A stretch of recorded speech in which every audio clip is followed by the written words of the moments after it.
Hi YouTube, it's a.k.a. again, and as I promised in my previous video, this is a deck review of my Crystal Beast deck, or my Rainbow Era deck.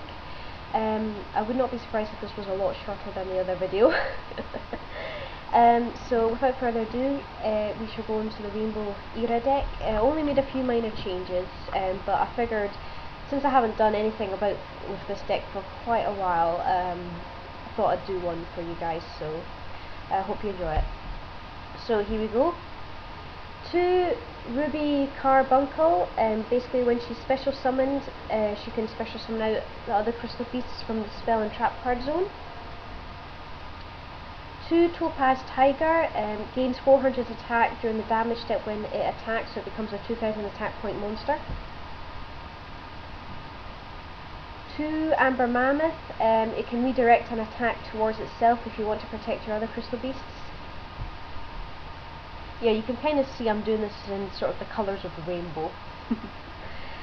2 Emerald Turtle, very good defense monster, and also its ability to switch a crystal beast's position if needed is quite useful if you want to protect them next turn.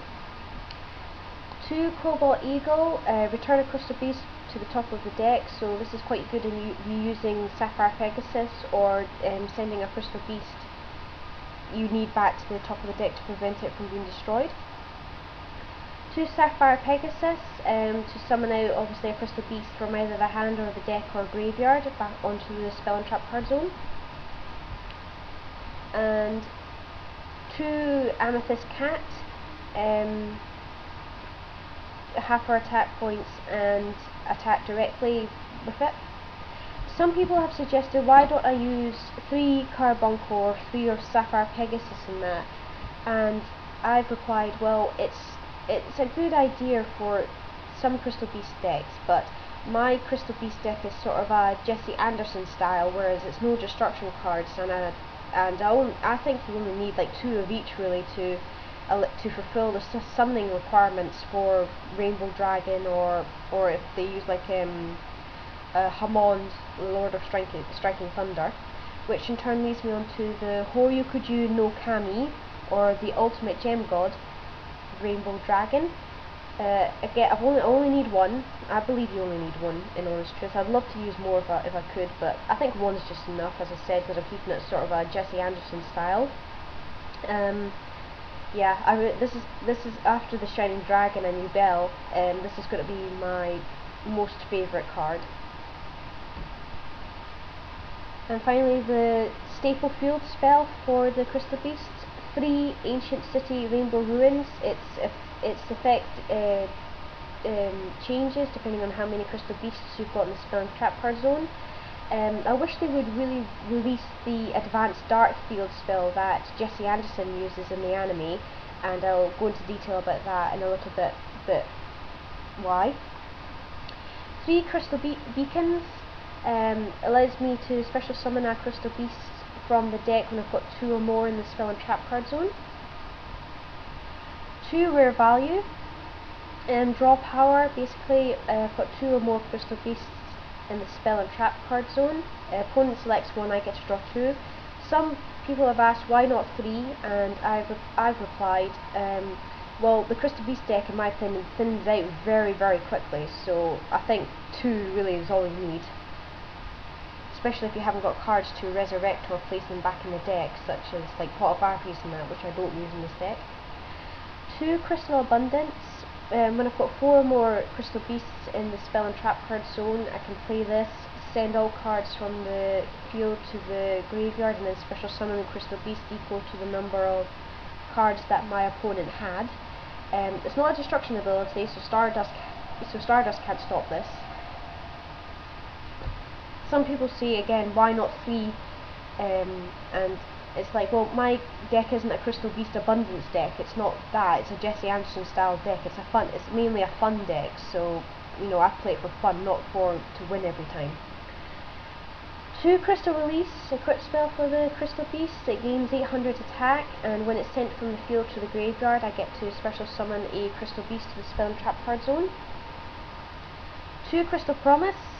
To special summon out a crystal beast from the spell and trap card zone if needed, such as Ruby Carbuncle to use her ability, or to resummon a Sapphire Pegasus or another monster. 2 Crystal Blessing to put 2 crystal beasts from the grave to the spell and trap card zone. I try to keep the crystal beasts out of the grave as much as possible, mainly because to fulfill the requirements for summoning out Rainbow Dragon. I know it can be summoned with the crystal beasts either on the field or in the grave, but it's just in case I ever use Rainbow Dragon's secondary ability to remove all crystal beasts in the graveyard and special summon it, and reset the field. 2 Terraforming to search out the ancient city Rainbow Ruins. 1 Crystal Tree.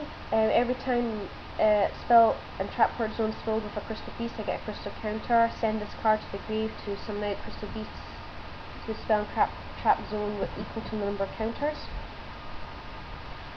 1 Monster Reborn. Granted, this wouldn't be. We haven't actually seen Jesse Anderson use this in the anime, but I think this would be a staple for his deck because summon out crystal beasts and whatnot, and of course with the anime rules, summon out a Rainbow Dragon if needed. 2 Crystal Pair. If a crystal beast is destroyed and sent to the grave, I activate this and I take no battle damage for the rest of the turn. 1 Rainbow Gravity. Basically, this is where the Advanced Dark Field spell would come in handy. Basically, when all 7 crystal beasts are in the field or grave, I can activate this and summon out a Rainbow Dragon or a Rainbow Dark Dragon from the deck, ignoring the summoning conditions. I haven't got a Rainbow Dark Dragon, unfortunately. I really would like to have one. But yeah, the reason I would like Advanced Dark to come out is because of Rainbow. If I was to summon out a Rainbow Dark Dragon normally without this card, the Advanced Dark Field cell could do, what it does in the anime. It makes the crystal beast dark type, and when it's destroyed, all crystal beasts on the field are destroyed. And maybe something with when Rainbow Dark Dragon or Rainbow Dragon attacks, then you can negate the effects of one of opponent's monsters or something like that. So yeah, I would really love to see that card come out, because Rainbow Dark Dragon, in my opinion, belongs in a crystal beast deck, not in your typical sort of dark. I know it belongs in dark decks as well, but I feel strongly it would be better in a crystal beast deck. Rainbow Path. Negate an attack by sending a crystal beast from the spell and trap card zone to the graveyard, and afterwards I can add a Rainbow Dragon to my hand. And finally, Rainbow Life. Discard a card, and any damage I take, whether it's effect or battle, becomes life point gain instead. Pretty useful little card if you want to avoid yourself getting attacked. You can activate it as the attack happens, so